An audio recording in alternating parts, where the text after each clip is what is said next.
नमस्ते बच्चों, कल का जो टॉपिक था polar form of a complex number वो अपन देख चुके थे। आई थिंक तुम लोग ने कर भी लिया होगा, अपने मन से नंबर्स लेके और फिर उसको पोलर फॉर्म में चेंज करना सीखिए। नहीं किया तो आज कर लेना।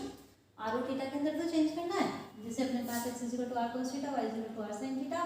आर जो निकालना है X square plus Y square का रूट है, theta equal to tan inverse Y by X ही है आपके पास। और ये exponential form z is equal to r e to the power r theta के रूप का रहता है। z is equal to r cos theta plus i sin theta, इसको पोलर फॉर्म कहा जाता है। एग्जाम में क्वेश्चंस भी बनते हैं इसमें से। अब अपन पढ़ेंगे modulus of a complex number, समिश्र संख्या का जो मापांक है उसके बारे में पढ़ेंगे। अगर कोई भी आपके पास कॉम्प्लेक्स नंबर दिया हुआ है, अपन x प्लस आइटा वाई ले लेते हैं। Modulus of a complex number का मतलब हुआ कि जो ये फर्स्ट नंबर है रियल पार्ट ऑफ z और इमेजिनरी पार्ट ऑफ z का स्क्वायर लिखना ही आपके पास modulus of a complex number बोला जाएगा। प्लस कर दीजिए इमेजिनरी पार्ट ऑफ z का होल स्क्वायर, ठीक है। तो इसको मॉडुलस ऑफ z बोला जाता है। X square plus Y square is real part of z का square plus imaginary part of z का स्क्वायर का होल रूट। अगर जैसे अपने पास कोई भी नंबर दे दिया जाए 3 - 4 एटा, इसका मॉड ऑफ फाइंड करना है तो क्या करेंगे अपन, 3 का स्क्वायर 9 माइनस 4 का स्क्वायर कर दो तो 3 तरीका 9 प्लस 4 चौक 16 पचम 25 के निकल जाते हैं 5। इसका मतलब ये जो कॉम्प्लेक्स नंबर दिया हुआ है 3 - 4 एटा, उसका जो मॉडुलस ऑफ z निकलेगा वो क्या निकलेगा 5। बिल्कुल सही बताया तुमने। चलिए अब अपन इससे रिलेटेड और एग्जाम्पल्स देख लेते हैं। जैसे अगर अपने पास -2 एटा दिया हुआ है z इज इक्वल टू, तो 0 - 2 एटा अपन लिख सकते हैं। तो मॉडुलस ऑफ z निकालिए, 0 का स्क्वायर प्लस -2 का स्क्वायर। वैसे 2 - 2 कुछ भी लिखो, वैसे अपने पास होल स्क्वायर है तो पॉजिटिव ही नंबर आने वाला है। 4 का क्या मिलेगा 2, तो मतलब -2 है, 2 एटा है, उसका मॉडुलस ऑफ z निकालना है तो वो 2 ही आने वाला है। चलिए अब आ जाता है आइटा -2 कर देते हैं अपन। जैसे इसका निकालना है तो अपने पास क्या मिलेगा -2 का स्क्वायर प्लस 1 का स्क्वायर, 2 × 2 = 4 प्लस 1 तो रूट के 5। ये अपने पास अगर नहीं निकल रहा है वर्गमूल तो इसको आप ऐसे ही छोड़ सकते हैं। चलिए अगला आ जाता है अपने पास properties, fundamental properties of modulus, बड़ा इंपॉर्टेंट टॉपिक है। चलिए देखिए, modulus of z is element of r। इसका मतलब हुआ कि belongs to r, real number को बिलोंग करता है। जैसे अपने पास z इज इक्वल टू 3 - 4 एटा अपन ने निकाला, इसका क्या निकला था 3 तरीका 9 प्लस 4 चौक 16 का 5 निकला था। तो 5 क्या है, बिलोंग्स टू r ही तो है, रियल नंबर में तो बिलोंग कर रहा है। ये अपने पास इमेजिनरी पार्ट थोड़ी आएगा, बिल्कुल भी नहीं आएगा। क्यों नहीं आएगा, क्योंकि इसने अपने पास रियल पार्ट ऑफ z का स्क्वायर और इमेजिनरी पार्ट ऑफ z का होल स्क्वायर का अंडर रूट है। अंडर रूट के अंदर नेगेटिव बिल्कुल भी संभव नहीं है, इसीलिए मॉड ऑफ z है वो बिलोंग करेगा r को। एंड मॉड ऑफ z हो ग्रेटर देन इक्वल टू 0 हो सकता है। ग्रेटर देन तो रहेगा 0 इक्वल टू हो सकता है। एक मैंने इसमें मॉड ऑफ z है वो ग्रेटर देन और equal to real part of z, triangular inequalities जो प्रूविंग है उसके अंदर ये काम में आता है, इसीलिए मैंने इसको लिखा है यहाँ पे ग्रेटर देन और इक्वल टू तो कब आएगा, जब z इज इक्वल टू केवल रियल नंबर ही दे दिया हो, 2 दे दिया, कुछ भी दे दिया हो, तो वो आपके पास रियल नंबर ही मिलने वाला है। जैसे -3 दे दिया तो अपने पास क्या निकलेगा 3 तरीका 9 का 3 ही तो निकलेगा, ठीक है। मॉडुलस ऑफ z की बात कर रहे हैं अपन, तो ये इक्वल टू भी हो सकता है और ग्रेटर देन तो रहता ही रहता है। ये वाली प्रॉपर्टी है आपके पास। चलिए बी नंबर है आपके पास, मॉड ऑफ z है वो करें, मॉडुलस ऑफ z करें या z में माइनस ऑफ करके मॉडुलस निकालें या कॉन्जुगेट का मॉडुलस निकालें या फिर z को आइटा से मल्टीप्लाई करके मॉडुलस निकालें, वो सब एक ही बात है। कब, जबकि कॉम्प्लेक्स नंबर एक ही हो। जैसे मैंने z is equal to X plus iota Y ले लिया और एक मैंने नंबर से ले लिया z इज इक्वल टू 3 - 4 एटा।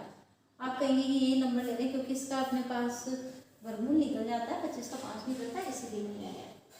चलिए मॉडुलस ऑफ z निकालते हैं तो क्या हो जाएगा, अपने पास X square plus Y square निकलता है, ठीक है ना। ये तो होता है, ये रहा ना।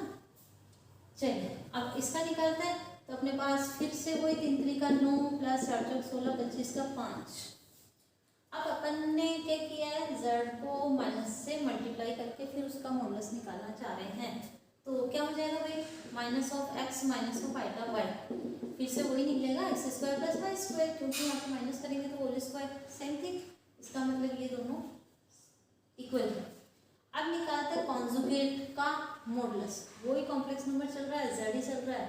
तो अब अपने पास कॉन्जुगेट क्या होता है, z बार, तो x प्लस आइटा y का ऊपर बार, ये देखा ही था अपन ने, आइटा के आगे केवल साइन चेंज कर दीजिए। तो इसका क्या निकलेगा भाई, फिर से वही X square plus minus Y का होल स्क्वायर, मिला तो वही है ना X square plus Y square, इसका मतलब ये भी इसके इक्वल है। अब आ जाती है z आइटा, यहाँ पे भी अपन इसको देख लेते हैं, मॉडुलस ऑफ z बार, तो यहाँ पे अपने पास 3 + 4 आइटा बन जाता है, क्योंकि आइटा के आगे वाला साइन से चेंज करना कॉन्जुगेट में। चलिए 3 3 का 9 + 4 4 16 55 25 का 5 ही निकल रहा है। ये न्यूमेरिकली अपन ने कोई संख्या दे दी x और y को, उसके अकॉर्डिंग भी, और ये अपन ने x + y का y से ही चल रहा है। अब अपने पास आ जाता है z को आइटा से मल्टीप्लाई करने वाला, तो आइटा से मल्टीप्लाई कर देते हैं, तो अपने पास क्या हो जाएगा, x आइटा और यहाँ पे plus iota square y, it means अपने आइटा स्क्वायर माइनस का y प्लस आइटा x हो जाएगा, ठीक है ना।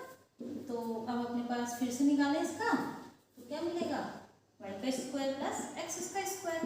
अब ये कम्यूटेटिव होते हैं ना, एडिशन के लिए कम्यूटेटिव रहते हैं। कम्यूटेटिव मतलब क्रम विनिमयता गुणधर्म लागू होता है एडिशन के अंदर, इसको y स्क्वायर में x स्क्वायर जोड़ो या x स्क्वायर में y स्क्वायर जोड़ो, एक ही बात है। तो ये देखो ये भी सेम चल रहा है, ये चीज भी ठीक। चलिए यहाँ पे z आएगा, इसमें देख लेते हैं, तो 3 iota minus 4 iota square plus हो जाएगा, तो अपने पास फिर से 3 3 का 9 + 4 4 16 55 25 के 5 ही बन रहे हैं। तो अपने पास ये जो सेकंड प्रॉपर्टी बी नंबर की काफ़ी इंपॉर्टेंट प्रॉपर्टी है, ये अपन ने इसको प्रूव कर दिया है। चलिए अगला वाला प्रॉपर्टी सी में, सी वाली जो प्रॉपर्टी है वो मॉडुलस ऑफ z का स्क्वायर है, वो z के बार के इक्वल रहेगा।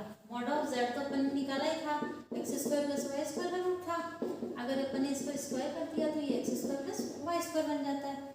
अब अपन ज्ञात करना चाह रहे हैं z बार, z के लिए था x minus iota y, z bar x minus Y, ये a plus B a minus B का फॉर्मूला जो 9th में सरल समीकरण पढ़ी थी, याद हो ना अभी तो, याद नहीं है, भूल गए, a plus B a minus B, क्या हो जाता है self square a square minus B square, तो X square minus iota Y का होल स्क्वायर एक्स स्क्वायर, और आइटा स्क्वायर माइनस का प्लस हो गया ये वाई स्क्वायर, ये देख लीजिए बिल्कुल सेम आ रहा है।